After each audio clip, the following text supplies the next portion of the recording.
Hello honey bees, welcome back to కీరాబైట్ studio. రండి కాసేపు సోది చెప్పుకుందాం.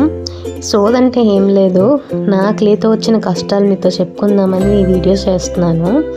నేను చాలాసార్లు ఇంట్లో హోమ్ మేడ్ కోల్డ్ పోర్సిలైన్ క్లేని తయారు చేశాను, కానీ లాస్ట్ టైం చేసిన బ్యాచ్ మాత్రం సరిగ్గా రాలేదు. ఎంతన్నా మెటీరియల్ ఇన్వెస్ట్ చేశాను కాబట్టి దాన్ని పారేయడానికి నాకు మనసు రాక ఏదో కొంచెం గిమ్మిక్కలు చేసి మొత్తానికి రిస్టోర్ చేశాను. చేసిన తర్వాత దాన్ని డివైడ్ చేసి కొన్ని ఎక్రిలిక్ పెయింట్స్ కలిపి దాన్ని మళ్ళీ వాడదామని చెప్పి ట్రై చేశాను అనమాట. సో అది ఆరిపోకుండా ఇలా ప్లాస్టిక్ కవర్స్లో పెట్టాను. సో నేను ఈ క్లేతో అబ్జర్వ్ చేసిన విషయం ఏంటంటే, కొంచెం ఎక్కువ మందంగా ఉన్న, కొంచెం వాల్యూమ్ ఎక్కువ ఉన్న పీసెస్ తయారు చేస్తుంటే సర్ఫేస్ మీద క్రాక్స్ పడుతున్నాయి అన్నమాట. సో ఈవెన్ సర్ఫేస్ ఉండట్లేదు. 2-3 days అవి ఇలా ఆరబెట్టిన తర్వాత క్రాక్స్ పడుతుంది.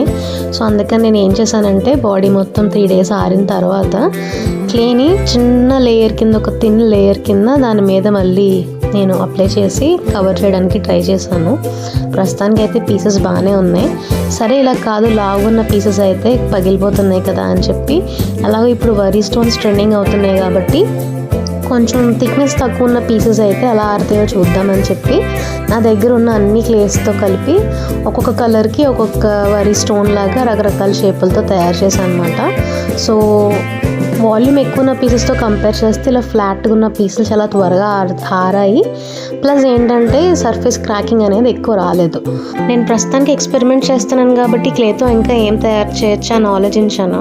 మా ఇంట్లో నేను డియోడ్రెంట్ క్యాప్స్, ఇంకా గమ్ క్యాప్స్ ఇలాంటివి పాడేయకుండా ఉంచాను, ఎప్పుడన్నా పనికొస్తాయని. సో అవి యూజ్ చేసి నేను క్లేని ఇలా క్లే కాయిన్స్ కింద కట్ చేసుకున్నాను. ఇవి చాలా థిన్ పీసెస్ కాబట్టి చాలా త్వరగా ఆరిపోయాయి. సో ఇలా క్లేతో చేసుకున్న పీసెస్ అన్ని సెపరేట్ చేసుకొని ఆరబెట్టుకున్న తర్వాత వాటికి ఫినిషింగ్ టచ్ ఇచ్చాను. వీటి ట్రాన్స్ఫర్మేషన్ చూడాలనుకుంటే కీరాబైట్ స్టూడియోకి సబ్స్క్రైబ్ చేసుకోండి.